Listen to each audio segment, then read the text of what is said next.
Queridos amigos y amigas, nuevamente con vosotros desde el Centro UNESCO Valencia Mediterráneo.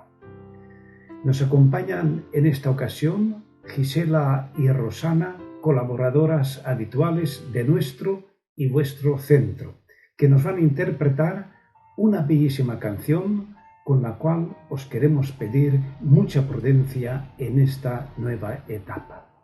Y nuestro deseo de que pronto podamos disfrutar juntos. Un fuerte abrazo a todos.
Molta prudencia in aquesta nuova etapa. In this challenging time, a universal message of hope and care.